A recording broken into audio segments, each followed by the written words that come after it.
Hi, Liz here. We are at EMO's Creative Studio, where anything and everything you create is beautiful because you created it. And today I want to talk to you about templates. How to make them. So let's take a look.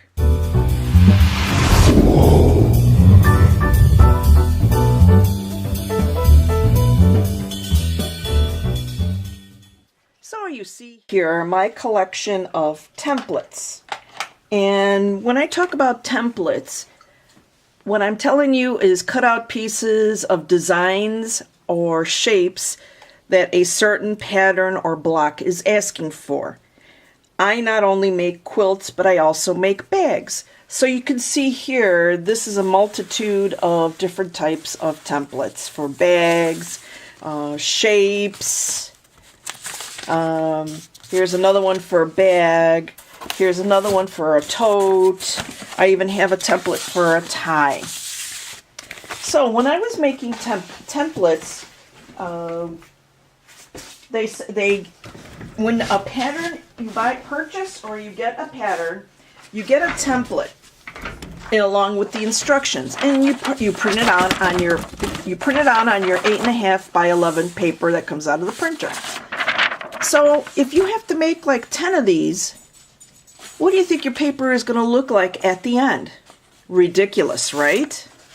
So what I thought I would do is I would start saving edges of cardboard boxes, and that's what I did with this one. Actually, this is from a poster board that I didn't use the whole thing, so I made a template out of this. But again, it's made out of paper, and it rips easy, and it cuts really difficult. You have to use a utility knife. Then I thought, well, okay, what else can I use to make templates? I had gone to a garage sale and I purchased cardstock. I have two different kinds of cardstock right here. A little bit thicker and it's green, and a little bit thinner, it's ivory. I started cutting out my templates using these cardboards. But guess what? Again, we're talking about easy ripping, easy folding, easy crunching up like this. So, while doing some investigation online, I wanted to know how people were saving their templates, especially if it was a template that was going to be used all the time. So voila, it's a plastic template. I took a pattern heart, traced it out, and I cut it out of plastic. There's this. And I wanted to do some fussy cutting. And what fussy cutting is taking a patterned fabric, and you only want to take, let's say I want to use this apple. So how am I going to cut the apple out straight? Well, this is a 4.5 inch square fussy template. I cut out the inside so that I could see and line up my fabric or my pattern on the fabric without any problems, as you can see here. What I would do is I would place my fussy cut template right here, and then I would trim around. Of course, it would be all measured equally all the way around, and I'd cut this picture out. The picture has dots in it, polka dots, and then the picture of the apple with the polka dots. And then I could start my block off using that. So, you're asking, what kind of plastic am I using? Well, in researching, I went on our favorite online shopping spot, Amazon, and I was looking for chopping mats, thin chopping mats. And let me show you what it looks like whole before it's all cut up. I don't know if you can see it. You see the shininess? It's right here, it's whole. Right here. And these are chopping mats that are used on your kitchen counter to chop. It's very lightweight, thin. I don't know if I know the millimeter of it. This is an 11 inch by 14 inch. It doesn't tell me what the millimeter is in thickness, but I'm telling you, it's very thin. Very, very thin. Here, let me get a piece that I discarded while I was cutting out my fussy cut, and you can see it's very, very pliable, very easy, but if I fold it, it's very easy, but it's hard to wrinkle unless you permanently wrinkle it. You could store it standing up, laying down, whatever. So I didn't want to spend a lot of money on these chopping mats. So I went to my local store where you could buy everything for $1, and I got 2 packages. This is a chopping mat. It's 11 by 14 inches, and it really is an excellent item for me to make a plastic template. All right, so let me show you how I'm going to make my template. First of all, I like to use a Sharpie. I am going to use one of my colored Sharpies so I can actually see what I'm doing. And I'm sorry, I keep on hitting the camera. I want to, let me adjust it a little bit so that we can see better. Hopefully you won't get too much of the glare from the picture here. Let me scooch it up so you don't get that glare so much. All right, there you go. So you can see I have my 11.5 by 14 piece of plastic. Well, I want to conserve and be economical. So I'm going to turn my page of an 8-inch hexagon, which I want to cut out into plastic so I can reuse it, and make sure that I center it so that I'm not using a lot of my, or wasting a lot of my plastic. I'll be able to have some of this up here left and then some of this right here.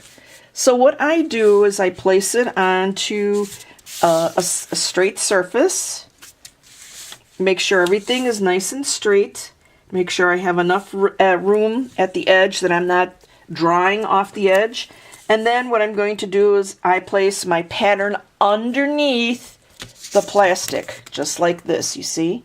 Oops, as it static clings, you see? Plastic is over it. I'm going to place my hand in the middle, and I'm going to draw with my Sharpie the design. Just draw. Now, if you're super anal, you can get your ruler and draw your straight lines like this. Me, I just want to draw the lines freehand. So I'm drawing. This is an 8-inch hexagon, and each line is 4 inches long. Oops. It's like being a kid again and doing coloring in the lines, right? So hopefully my head or my hands aren't in the way so you can see what I'm doing. Oops, sorry. And there you have it. I've now traced out my hexagon onto my plastic. So let's move on to the next portion. Before I show you how I cut out my template, I wanted to show you, yes, I do have pre-made templates, and this one is from June Taylor. I've had this for many, many, many, many years. I have different shapes, but they were quite expensive when I bought them. I have leaves, I have circles, I have hearts, I have triangles, I have octagons, and they all, you know, from the smallest size to the biggest size. I used this recently to make leaves and flowers for a wall hanging. This plastic is pliable as well. The plastic that I bought at the dollar store is a little bit thicker, and it's just a tiny bit thicker than the plastic that is used on the professional templates. I don't want to be spending money left and right on templates that I may use once or twice in a year. So that's why I decided to make my own templates.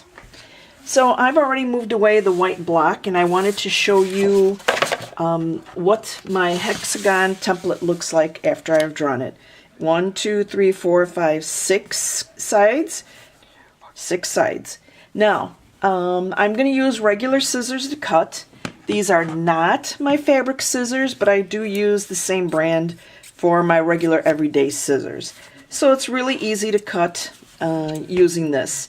Now, I also have, I also have a straight edge cutter as well. And if I wanted to, I can line up the line that I drew and cut my plastic in that manner. It'll come out a little bit straighter than if I would be using my scissors. Now, using this particular cutter, which is basically used for cutting paper, I'm going to dull the blade a little bit sooner because I'm cutting into thicker plastic. Alright, let me just cut one more side. I'm not saying that you need to go out and get one of these. I've had this for a long time. I used to be a teacher, so of course I've got all my teaching stuff that some of it I've incorporated into my crafting world. And then I'll cut this last side. We're using this. And then I'll show you how easy it is to cut with scissors. Take your scissors. Again, these are not your fabric scissors. These are your regular everyday household scissors. And you just cut on your line. And there you go. So now I've got some pieces here that if I wanted to be thrifty, I could use these pieces as templates as well for if I wanted to do different kinds of blocks. And I probably will keep these because these are very unique shapes. There are some blocks that use triangles with cut off edges, so I will save these as templates as well. I might even, yeah, I'm going to save this one as well. So I've got all these edges. So here's my hexagon, nicely cut. It's not flimsy paper. It's not cardboard. I might have to redo this edge just a little because I didn't quite cut off enough. And while I'm talking with you, maybe I'll do that right now. No, I'm going to do it with scissors. And I'll take my scissors and I'll just run it across in the center of the line. Try to make it as straight as possible so I can take that edge off so that it can be a true 8-inch. There you go. The rest of my pieces I can toss into the garbage. Now these are the extra pieces from that 11 by 14 piece of plastic that I have that I can save these to make other templates. So now I have my little collection of templates.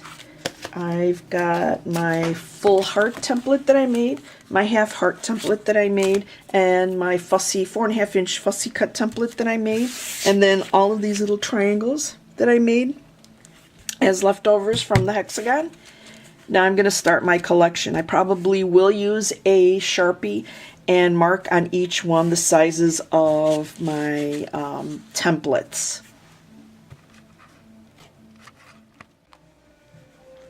I hope you found this video useful and you'll be able to make your own templates out of thin plastic cutting mats from your local dollar store or store that you buy stuff at for $1. My name is Liz. We are at EMO's Creative Studio, where anything and everything you create is beautiful because you created it. Like, subscribe, share on social media. You can find me on Facebook at EMOSLIZ, and you can also find me on Instagram at EMOSLIZ. You can email me, and I'll list my email address down below. Subscribe so that you can get a hold of my videos. Click on the bell that's below so that you can get notified when I put up a new video. Until the next time. Happy sewing. Bye.